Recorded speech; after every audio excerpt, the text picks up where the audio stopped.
Movie शुरू होते ही हम एक ऐसी जगह को देखते हैं जहाँ पर बहुत अजीबोगरीब क्रिएचर्स रहते हैं। उस जगह का नाम क्रिप्टन है और वहाँ के लोग काफी परेशान थे क्योंकि क्रिप्टन आहिस्ता आहिस्ता तबाह हो रहा था। उधर ही एक कपल के घर बेबी पैदा होता है। उस बेबी के फादर का नाम जॉरेल था। वो भी अपने प्लेनेट की सिचुएशन को लेकर काफी वरीड था। वो अपने प्लेनेट का कोडेक्स हासिल करना चाहता था, यानी ऐसी चीज जिसमें उस प्लेनेट की डीएनए कॉपी थी, उसकी सारी इन्फॉर्मेशन थी और उसको यूज करके किसी और प्लेनेट में इस जैसा प्लेनेट बसाया जा सकता था। इस चीज के लिए वो क्रिप्टन असेंबली के पास जाता है और उनसे कोडेक्स मांगता है कि मैं इस मुल्क को बचाना चाहता हूँ, इस प्लेनेट को बचाना चाहता हूँ, लेकिन वो उसे कोडेक्स नहीं देता। और तभी वहाँ पर जनरल आ जाता है बहुत सारे लोगों के साथ। वो सब सुन रहा था और वो असेंबली के बंदे को वहाँ पर शूट कर देता है। इनफैक्ट वो भी कोडेक्स हासिल करना चाहता था और वो बहुत बुरा था। वो ये चाहता था कि अगर हम अपने यहाँ से लोग किसी दूसरे प्लेनेट पर शिफ्ट करें तो दूसरे प्लेनेट वालों को पहले मार दिया जाए। लेकिन जॉरेल की ये सोच बिल्कुल नहीं थी। वो चाहता था कि सब मिलकर रहें। इस बात को लेकर दोनों में बहुत ही लड़ाई होती है और जॉरेल किसी न किसी तरह वहाँ से बाहर आ जाता है। फिर वो वहाँ पर अपने पेट ड्रैगन को बुलाता है और उस पर बैठकर वहाँ से बाहर आ जाता है।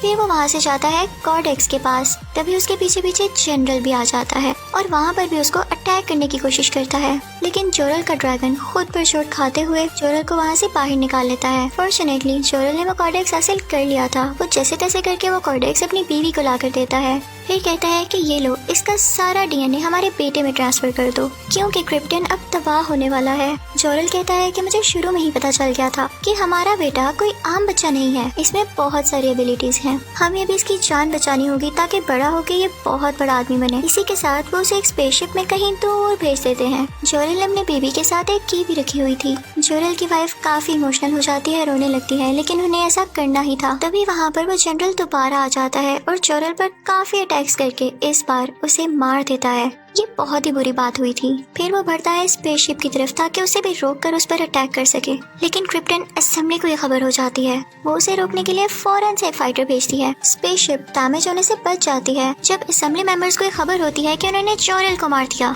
तो वो उन्हें सजा देने के लिए एक चीज में कुछ सालों के लिए कैद कर देते हैं। दूसरी तरफ हम उस बेबी की स्पेसशिप को देखते हैं जो कि फाइनली दुनिया पर यानी प्लैनेट अर्थ पर पहुंच चुकी थी और क्रिप्टन वहां पर तबाह हो रहा था और उसमें मौजूद लोग भी। अब स्टोरी आती है प्रेजेंट की तरफ। हम एक शिप में एक फिशरमैन को देखते हैं। उसका नाम था क्लार्क।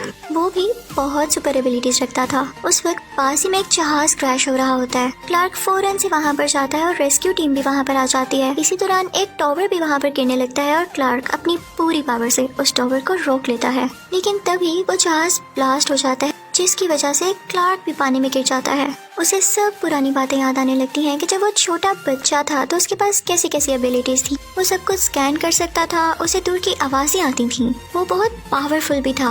एक बार उसकी स्कूल बस पानी में गिर गई थी और उसने अपनी स्कूल बस और बच्चों दोनों को पानी से बाहर निकाला था और उसे तब खुद भी नहीं पता था कि उसने कैसे कर लिया। क्लार्क के फादर उसे कहा करते थे कि देखो बेटा, मैं तो जानता हूँ ना कि तुम्हारे पास कितनी सुपर एबिलिटीज है, लेकिन समझो बेटा, दुनिया के सामने ये ना शो किया करो, दुनिया पता नहीं कैसी कैसी बातें बनाती है। तो इसलिए उसे अपनी पावर्स को छुपा कर रखना पड़ा और उसने एक होटल में एक काम करना शुरू कर दिया जो कि वेटर का था। उसे ट्रैवलिंग का और नई नई चीजें डिस्कवर करने का बहुत शौक था। एक दिन उसे अपने होटल में किसी से पता चलता है कि किसी जगह पर 20,000 साल पुरानी स्पेसशिप मिली है। ये सुनकर क्लार्क का उसमें इंटरेस्ट पैदा हो जाता है और वहाँ पर वो जाने की सोचता है। उधर एक न्यूज रिपोर्टर भी थी जिसका नाम लुइस था। वो भी यहाँ पर इसीलिए आई थी क्योंकि वो किसी इंटरेस्टिंग चीज की खोज में थी। जब रात होती है तो वो रिपोर्टर उस जगह की कुछ पिक्चर्स लेने लगती है और उसे पिक्चर्स में कोई आदमी दिखाई देता है। वो कोई और नहीं बल्कि क्लार्क ही था जो वहाँ पर स्पेसशिप ढूंढने के लिए अपनी आंखों से लेजर निकाल रहा था और पहाड़ों पर पड़ी बर्फ को मेल्ट कर रहा था। लेकिन उसे वो स्पेसशिप मिल ही जाती है। उस स्पेसशिप के अंदर एक मॉड्यूल होता है। क्लार्क के पास एक मिस्टीरियस की थी जो कि वो उस मॉड्यूल में लगा देता है। उसमें से जोरेल निकलता है और क्लार्क से कहता है कि मेरे बेटे तुम आ गए। तो क्लार्क कहता है अब कैसी बातें कर रहे हैं। तो जोरेल कहता है कि हम सब क्रिप्टन प्लेनेट पर रहा करते थे, तुम मेरे बेटे हो, और जब वो क्रिप्टन प्लेनेट तबाह हो रहा था तो मैंने और तुम्हारी माँ ने तुम्हें इस दुनिया पर भेज दिया। और रही मेरी बात तो मुझे एक आदमी ने कोडेक्स के लालच में मार दिया। वो उसे कोडेक्स के बारे में भी सब कुछ बताता है। वो कहता है कि मैंने तुम्हें भेजने से पहले तुम्हारा डीएनए कोडेक्स के डीएनए से मैच कर दिया था और इसीलिए तुम्हें बहुत सारी सुपर पावर्स हैं। इसका तुम अच्छे से इस्तेमाल करना और इसके लिए मैं तुम्हें एक स्पेशल सूट भी देता हूँ। ये सब कुछ वो रिपोर्टर लड़की भी देख रही होती है। वो अंदर आकर मॉड्यूल की पिक्चर्स लेने लगती है और मॉड्यूल उस पर अटैक कर देता है, जिससे वो गिर जाती है। तभी क्लार्क उसे उठाकर बाहर लेकर आता है। फिर उसके बाद क्लार्क वो स्पेसशिप लेके वहाँ से चला जाता है। रिपोर्टर काफी नर्वस थी कि कोई स्पेसशिप यहाँ कैसे आ सकती है। ये सब डिस्कस करने के लिए वो उस न्यूज़पेपर कंपनी के हेड के पास जाती है जहाँ पर वो काम करती थी। वो कहती है कि हमें ये न्यूज़ पब्लिश करनी चाहिए। तो हेड कहता है कि मेरा नहीं ख्याल, अभी कंफर्म नहीं है, इसको यहाँ पर ही फुल स्टॉप दे दो। लेकिन लुइस यानी वो रिपोर्टर ये बात किसी न किसी से शेयर तो करना चाहती थी, तो किसी दूसरे न्यूज़ रिपोर्टर को ये बात बताती है। और दूसरी तरफ हम देखते हैं कि क्लार्क अब सुपरमैन बन चुका था। वो आसमान में बिला खौफ उड़ रहा था। उसे किसी चीज का डर नहीं था। वो हर चीज का मुकाबला करना चाहता था। अब वो रिपोर्टर लुइस दिखाई जाती है, जो कि किसी न किसी तरह क्लार्क का एड्रेस लेकर उसके घर पहुंच चुकी थी। वो उसकी मॉम से मिलती है और फिर उसके फादर की कब्र के पास भी जाती है। तभी वहाँ पर क्लार्क भी आ जाता है और कहता है कि तुम मेरा पीछा क्यों कर रही हो। तो लुइस कहती है क्योंकि मुझे तुम बड़े मिस्टीरियस लगते हो, तुम अपनी पावर्स दुनिया से क्यों छुपा रहे हो। तो क्लार्क उससे कहता है कि आओ मैं तुम्हें अपनी जिंदगी का सबसे यादगार किस्सा सुनाता हूँ। वो कहता है कि एक दिन बाबा, मामा और मैं कहीं जा रहे थे। हमारे साथ हमारा डॉग भी था, लेकिन वहाँ पर बहुत बड़ा तूफान आ गया। इतना बड़ा तूफान कि वो हर चीज को अपने साथ उड़ाकर लेकर जा रहा था। हम सब कार से बाहर आ गए, लेकिन हमारा डॉग कार के अंदर ही रह गया और डैड उन्हें बचाने गए, लेकिन वो खुद भी वहाँ पर फंस गए। मैंने उनकी मदद करना चाही और मैं चाहता तो उन्हें बचा भी लेता, लेकिन उन्होंने मुझे इशारे से मना कर दिया कि नहीं, किसी के सामने अपनी पावर को नहीं शो करना। तो मैं उनके करीब नहीं जा सका और तूफान उन्हें भी अपने साथ ले गया। अब आज वो तो जा चुके हैं, लेकिन उनकी कही हुई बात आज भी मेरे जहन में है, और अगर मैं उनको नहीं बचा सका तो मैं अपनी पावर्स दुनिया के सामने क्यों शो ऑफ करूँ। तो वो कहती है कि तुम दुनिया के लिए बहुत अच्छा काम कर रहे हो, keep the good work up. फिर क्लार्क अपनी मॉम के पास जाता है और उन्हें बताता है कि मॉम, मैं सुपरमैन बन चुका हूँ और अब मुझे समझ आ गया है कि मैं शुरू से इतना स्ट्रॉन्ग क्यों था। उसकी मॉम ये सुनकर रोने लगती है और बहुत खुश होती है, लेकिन साथ ही वो कहती है कि तुम मुझे छोड़ के तो नहीं जाओगे। तो क्लार्क कहता है कैसी बातें कर रही हैं, मैं आपके साथ रहूंगा। फिर हम देखते हैं कि आर्मी को सैटेलाइट के जरिए कुछ अजीबोगरीब पिक्चर्स मिलती हैं। उन पिक्चर से ये शो हो रहा था जैसे कोई स्पेसशिप दुनिया की तरफ बढ़ रहा है। फिर उन्हें मैसेज मिलता है कि हमारे प्लेनेट का एक आदमी आपके प्लेनेट पर है, हम उसे लेने आए हैं, और अगर वो हमें ना लौटाया गया तो हम तुम्हारी दुनिया को तबाह कर देंगे। ये सुनकर सब काफी परेशान हो जाते हैं, लेकिन उन सबको अपनी सेफ्टी के लिए क्लार्क को वापस भेजना ही था। दूसरी तरफ उस न्यूज़पेपर कंपनी का हेड भी सबको ये खबर बता देता है, क्योंकि अब ये बात किसी से छुपी नहीं थी। फिर हमें पता चलता है कि क्रिप्टन प्लेनेट से वो जनरल भी आ चुका है इस दुनिया में। आर्मी ऑफिसर्स और काफी ज्यादा एजेंट सुपरमैन को ढूंढ रहे होते हैं। सुपरमैन नहीं चाहता था कि उसकी वजह से इस दुनिया में कोई मसला पैदा हो, तो वो खुद ही उनके सामने चला जाता है और सरेंडर कर देता है।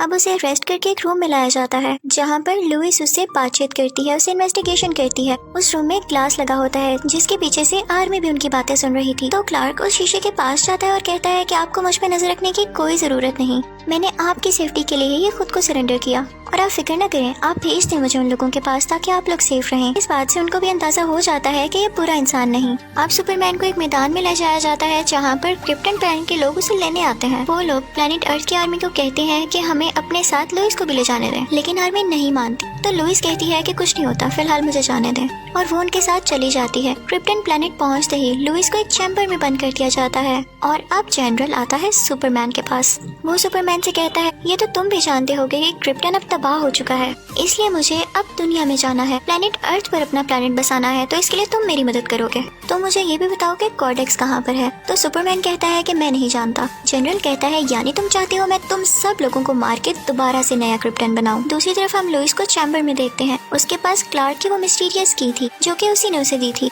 वो उस की को वहाँ पर लगाती है तो जोरल फिर से वहाँ आ जाता है। वो लुइस से कहता है कि ये स्पेसशिप मैंने ही बनाई है और मैं इसके सब रास्ते जानता हूँ, बस वैसा ही करना जैसा मैं तुम्हें बताऊंगा। वो उसे लेके बाहर निकल आता है और वो लोग उन लोगों पर अटैक करने लगते हैं, लेकिन जनरल के लोग आगे से उन पर भी अटैक करते हैं। जैसे तैसे लुइस जोरल की मदद लेके एक और स्पेसशिप में दुनिया में वापस चली जाती है। अब जोरल सुपरमैन के पास जाता है और उसे कहता है कि तुम्हें इतनी पावर है, तुम इसका यूज क्यों नहीं कर रहे हो, तुम स्पेसशिप का दरवाजा तोड़ सकते हो। सुपरमैन अपनी पूरी पावर से उसका दरवाजा तोड़ देता है। बाहर आने पर उस पर सूरज की रोशनी पड़ती है, जिससे वो और ज्यादा पावरफुल महसूस करता है। लुइस जो कि स्पेसशिप में प्लेनेट अर्थ की तरफ जा रही थी, उसकी स्पेसशिप रास्ते में ही क्रैश होने लगती है। सुपरमैन फौरन से उधर जाता है और उसको बचाकर आराम से नीचे ले आता है। फिर हम देखते हैं कि जनरल भी प्लेनेट अर्थ में आ चुका है और सुपरमैन की मॉम के पास जाता है। वो कहता है कि बताओ कहाँ है तुम्हारा बेटा और वो कॉर्डेक्स कहाँ है। वो उसे मारने लगता है और तभी वहाँ पर सुपरमैन आ जाता है और कहता है कि तुमने मेरी माँ को हाथ कैसे लगाया। वो उसे वहाँ से लेके तेजी से उड़ने लगता है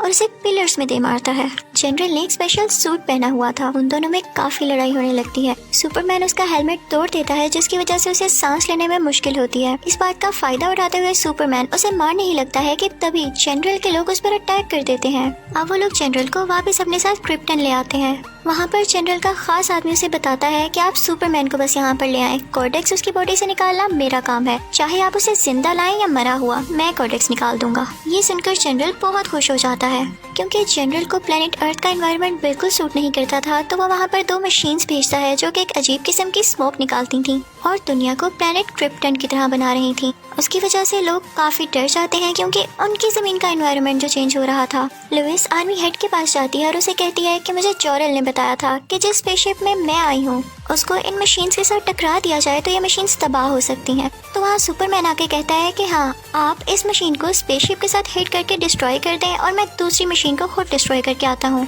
सुपरमैन वहाँ पर जाकर अपनी पूरी पावर्स यूज करता है और उस मशीन को डिस्ट्रॉय कर देता है। दूसरी तरफ लुइस और वो आर्मी ऑफिसर उस स्पेसशिप को लेकर जा रहे होते हैं, लेकिन तभी वहाँ पर जनरल की खास एजेंट आके उन्हें रोक लेती है। जिस प्लेन में वो लोग होते हैं वहाँ पायलट कहता है कि मैं अपना जहाज उस मशीन से टकरा देता हूँ, मुझे अपनी जान की कोई परवाह नहीं, मुझे बस दुनिया को बचाना है। और ये कह के वो जहाज उसके साथ हिट कर देता है जिससे वो मशीन फाइनली डिस्ट्रॉय हो जाती है। लेकिन उसी दौरान उसमें से लुइस भी गिर जाती है और अभी वो हवा में ही होती है कि सुपरमैन आके उसे बचा लेता है और पहले ही की तरह वो लोग आराम से जमीन पर लैंड करते हैं। अब दोनों मशीन्स डिस्ट्रॉय हो चुकी थी तो लोग अब काफी तसल्ली में थे, खुश थे कि शायद हम बच गए हैं। लेकिन तभी वहाँ पर जनरल दोबारा आ जाता है। वो सुपरमैन से कहता है कि तुमने मेरा कराया प्लान खराब कर दिया, मैं तुम्हें जान से मार दूंगा। और ये कहते ही वो उस पर अटैक कर देता है और दोनों की बहुत फाइट होने लगती है। लड़ते लड़ते वो दोनों एक बिल्डिंग में चले जाते हैं और वहाँ पर जनरल अपनी आंखों से सेम लेजर निकालने लगता है और बिल्डिंग में मौजूद मासूम लोगों पर डालने लगता है जिनसे उनकी जान को खतरा था। सुपरमैन उसे बहुत मना करता है लेकिन वो बाज ही नहीं आता, तो मजबूरन सुपरमैन को उसे मारना पड़ता है। वो ऐसा करना नहीं चाहता था लेकिन उसे लोगों की जान बचानी थी और उसे मारते ही वो रोने लगता है। फिर कुछ टाइम बाद हम देखते हैं कि सुपरमैन यानी क्लार्क लुइस के पास एक न्यूज रिपोर्टर के इंटरव्यू के लिए जाता है। लुइस उसे हायर कर लेती है और स्माइल करके कहती है welcome to the new planet. और इसी के साथ ये मूवी यहाँ पर खत्म हो जाती है। Thank you for watching.